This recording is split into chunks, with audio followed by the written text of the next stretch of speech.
1 سال گھر بیٹھنے کے بعد اتنی بوریت ہو گئی کہ خیال آیا کالج میں داخلہ لے لوں تو گھر سے باہر نکلنے کا کوئی بہانہ ہاتھ آ جائے گا۔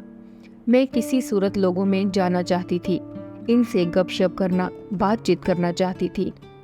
یہ تبھی ممکن تھا جب کالج کے لیے گھر سے نکلتی۔ حیات کو علم تھا کہ میں نے پڑھائی شروع کر دی ہے، اسے میرے کالج کا بھی پتہ تھا۔ بس جو داستان کھڑکی سے شروع ہوئی وہ اب ریسٹورنٹ اور پارکوں تک جا پہنچی۔ انہی دنوں حیات کے گھر والے گاؤں چلے گئے۔ ان کے بڑے سے گھر میں ادھیڑ عمر ملازمہ شادو اور ایک نوکر کے ساتھ وہ اکیلا رہ رہا تھا۔ یہ نوکر شادو کا رشتہ دار تھا۔ حیات کا والد ایک امیر آدمی تھا، اسے روپے پیسے کی پرواہ نہیں تھی۔ اس نے کئی بار مجھے قیمتی تحفے دیے جن کو میں امی سے چھپا کر رکھتی تھی۔ میرے والدین تو اس قدر سیدھے تھے کہ وہ صرف مجھ کو ہر حال میں خوش دیکھنا چاہتے تھے۔ کبھی انہوں نے نہیں پوچھا کہ کالج کیا کرنے جاتی ہو، پڑھتی بھی ہو یا نہیں۔ انہیں کوئی علم نہیں تھا کہ ان کی لاڈلی کس ڈگر پر چل رہی ہے۔ حیات کا گھر خالی رہتا تھا، وہ نوکر کو کسی بہانے باہر بھیج دیتا، شادو کھانا پکاتی رہتی اور ہم دونوں تنہائی میں گھنٹوں باتیں کرتے رہتے۔ میں ان کے گھر کے عقبی دروازے سے جاتی تھی، تبھی کسی کو معلوم نہیں ہو سکا کہ میں حیات سے ملتی ہوں۔ انٹرمیڈیٹ کے بعد حیات نے پڑھائی چھوڑ دی۔ میں بھی کالج کہاں جاتی تھی، گھر سے نکلتی تو عقبی گلی سے حیات کے گھر چلی جاتی۔ گھر اتنا بڑا تھا کہ اچانک کوئی آ بھی جاتا تو پتہ بھی نہیں چلتا تھا کہ کوئی دوسرا مکان میں موجود ہے۔ آخر والدین کو سنگن ہو گئی۔ عام حالات میں وہ کب میری شادی حیات سے کرنے پر راضی ہوتے، لیکن شادو نے میری ماں کو سمجھایا اور باخبر کر دیا کہ اب مزید غفلت آپ کی بدنامی ہی نہیں بربادی کا بھی سبب ہوگی۔ شادو کے باخبر کرنے اور حالات کی سنگینی کو دیکھتے ہوئے اپنی عزت کی خاطر ان کو صبر کا گھونٹ بھرنا پڑا۔ حیات کے والدین راضی نہ ہوئے، ہم نے کورٹ میرج کر لی۔ شادی کی اطلاع چند ماہ بعد چودھری صاحب اور ان کے گھر والوں کو ہوئی تو وہاں صف ماتم بچھ گئی۔ دیہات والوں کے اپنے مفادات ہوتے ہیں، لیکن وہ بھی بے بس ہو گئے کیونکہ حیات نے دلیرانہ قدم اٹھا لیا تھا۔ وہ لوگ اس وقت تک گھر نہیں لوٹے جب تک میں نے بیٹی کو جنم نہیں دے دیا۔ جب علم ہوا کہ میں ایک بیٹی کی ماں بن گئی ہوں تو وہ لوگ آ گئے اور انہوں نے مجھے میری ماں کے گھر بھیج دیا اور حیات پر دباؤ ڈالنے لگے کہ وہ مجھے طلاق دے دے ورنہ اس کو جائیداد سے آگ کر کے گھر سے نکال دیا جائے گا۔ حیات کی عمر 22 سال تھی، وہ ابھی کمانے کے لائق نہیں تھا، والدین کے آگے نہیں ٹھہر سکتا تھا۔ وہ ایک کم تعلیم یافتہ اور اخراجات کے معاملے میں محتاج شخص تھا۔ اس کے پاس رہنے کا ٹھکانہ بھی نہیں تھا، وہ بیوی اور بیٹی کی کفالت نہیں کر سکتا تھا۔ یہ جو عیش تھی وہ اس کے والدین کا مرہون منت تھا۔ اس کے والد نے اس پر اتنا دباؤ ڈالا کہ اسے مجھ کو طلاق دیتے ہی بنی۔ میرے والدین بھی مجھ سے خفا تھے، لیکن وہ مجھ کو دکھ میں بھی نہیں دیکھ سکتے تھے۔ آخر والدین کے گھر نے ہی مجھے پناہ دی۔ چودھری صاحب بیٹے کو گاؤں لے گئے اور اس کی شادی اپنی بھتیجی سے کر دی اور دوبارہ لوٹ کر نہیں آئے۔ میں 3 سال والدین کے ساتھ رہی، پھر والدین نے ایک اچھا رشتہ دیکھ کر میری شادی عاصم سے کرا دی۔ وہ ایک سرکاری محکمے میں معمولی آفیسر تھا۔ امی نے میری بچی کو اپنے پاس رکھ لیا۔ میں دوسری شادی پر آمادہ نہیں تھی، مگر ماں باپ کے اصرار سے مجبور ہو گئی۔ آخر زندگی تو گزارنی ہی تھی، جس کے لیے ایک جائز سہارا لازمی تھا۔ عاصم اچھے انسان نکلے، وہ میرا بہت خیال رکھتے تھے، مجھ سے محبت کرتے تھے، کسی قسم کی انہوں نے مجھے تکلیف نہیں دی۔ میرے پاس ضرورت کی ہر چیز تھی۔ جب بھی بچی کی یاد ستاتی، عاصم امی کے گھر سے جا کر اسے لے آتے۔ وہ امی سے ہلی ہوئی تھی۔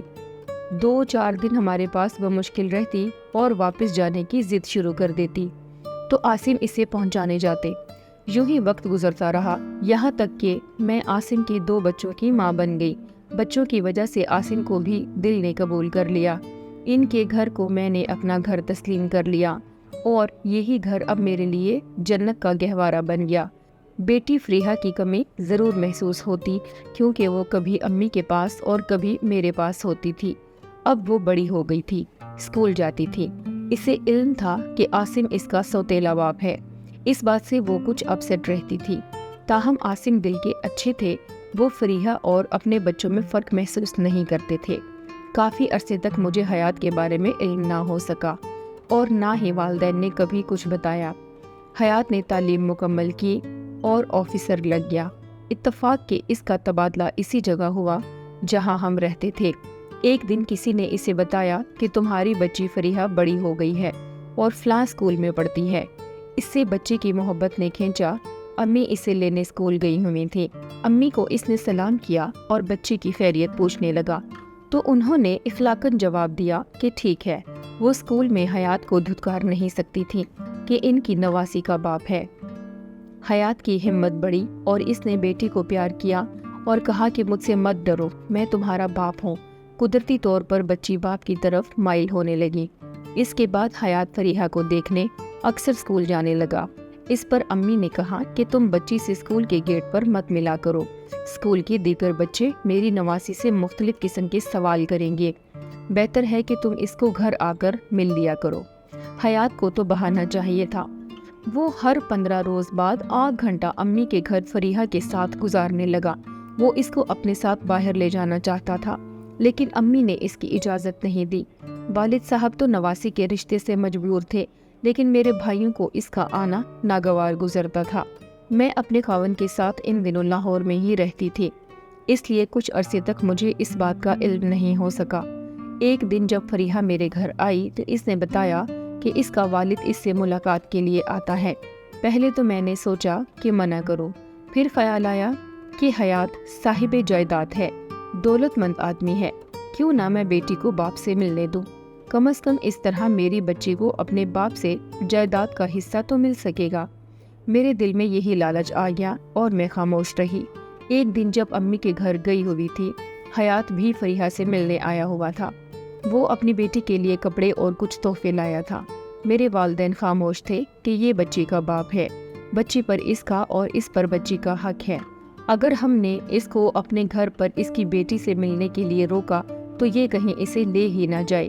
امی کے گھر میرا حیات سے اتفاقاً سامنا ہو گیا تو میں اسے دیکھ کر حیران ہو گئی۔ وہ پہلے سے زیادہ اسمارٹ اور حسین ہو گیا تھا۔ مجھے دیکھ کر اس کی آنکھوں میں آنسو آ گئے۔ میں بھی اداس ہو گئی۔ ماضی کی یادوں نے ہم دونوں کو گھیر لیا۔ مدت بعد ایک دوسرے کو دیکھ کر وہ چنگاری پھر سے سلگ اٹھی جو برسوں پہلے دب گئی تھی۔ اب اس نے مجھ سے اپنی بیٹی کے ذریعے رابطہ کر لیا۔ پہلے فون کیا، پھر ملنے کو اصرار کرنے لگا۔ میں اپنے پرسکون حال کو بھول کر پھر سے کھوئے ہوئے ماضی کی تلاش میں سرگرداں ہو گئی۔ یہ میری بہت بڑی بھول تھی، لیکن انسان تو ہے خطا کا پتلا۔ غرض ہماری بھولی ہوئی کہانی میں پھر سے جان پڑ گئی۔ ہم پھر سے ایک دوسرے کے لیے بےتاب رہنے لگے۔ حالانکہ میں عاصم کے 2 بچوں کی ماں بن چکی تھی، وہ بھی اپنے خاندان میں 2 بچوں کا باپ بن چکا تھا، لیکن ہم محبت کی گم ہو چکی راہوں پر بھٹکنے لگے۔ ہم نے پھر سے سارے رشتے، سارے اخلاقی تقاضے اور اصول بھلا دیے۔ میں اپنا جنت جیسا گھر، سیدھا سادہ محبت کرنے والا شوہر بھلا کر پھر سے حیات کی دیوانگی میں سیدھی راہ سے گم کردہ راہی ہو گئی۔ میرے والدین کو علم نہ تھا کہ ہم دوبارہ ملنے لگے ہیں۔ اب میں اپنی مرضی کی مالک بن چکی تھی۔ دن رات اپنے شوہر سے لڑتی، بات بات پر الجھتی، عاصم جو کام کہتے الٹ کر دیتی۔ وہ حیران تھا کہ مجھے کیا ہو گیا ہے۔ وہ جتنا مجھے مناتے، میں اتنا ان سے الجھتی، ان کو ستاتی، آئے دن لڑ جھگڑ کر ماں کے گھر چلی جاتی۔ یہاں آ کر حیات کو سب سے چوری چھپے فون کرتی اور ملنے چلی جاتی۔ اب ہم پھر سے ایک ہونے کے منصوبے بنانے لگے۔ عاصم کے تو وہم و گمان میں بھی نہیں تھا کہ میں ایسا کر سکتی ہوں۔ وہ سوچ بھی نہیں سکتے تھے کہ میں دوبارہ اپنے سابق شوہر کی محبت میں مبتلا ہو جاؤں گی، کہ جس نے مجھے طلاق بنا قصور دے دی تھی، اور اپنا ہنستا بستا گھر اجاڑ دوں گی۔ ان دنوں مجھ پر جنون سوار ہو گیا تھا۔ لگتا تھا کہ میں نے کبھی بھی اپنے سابق شوہر کی محبت کو بھلایا ہی نہیں تھا۔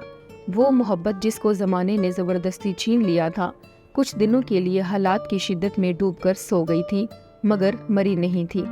تبھی تو میں آج پھر ایک بار سب کچھ برباد کر کے دوبارہ اس شخص کی ہو جانا چاہتی تھی، ہر قیمت پر اپنے کھوئے ہوئے ماضی کو زندہ کر کے اسے حال اور مستقبل میں بدل دینا چاہتی تھی۔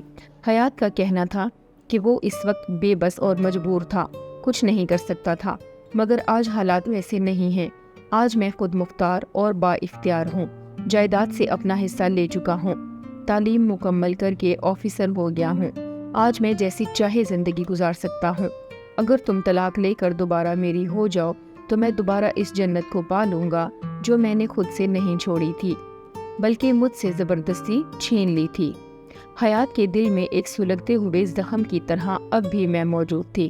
وہ جھوٹ نہیں کہتا تھا، وہ مجھ کو حاصل کرنا چاہتا تھا، اپنے لیے اور اپنی بیٹی کے لیے، جبکہ حالات نے مجھے ایک اور ایسے شخص کے ساتھ باندھ دیا تھا جس کا اس سارے قصے میں کوئی قصور نہیں تھا۔ انسان کبھی کبھی اتنا خود غرض ہو جاتا ہے کہ اس کو صرف اپنی خوشی کا ہی حصول یاد رہتا ہے۔ حیات بھی خود غرض بن گیا تھا۔ وہ یہ بھول گیا تھا کہ اس نے مجھے خود طلاق دی تھی، تبھی میں کسی اور کی بیوی بنا دی گئی تھی، اور اب میں کسی اور کی بیوی اور اس کے 2 بچوں کی ماں بھی تھی۔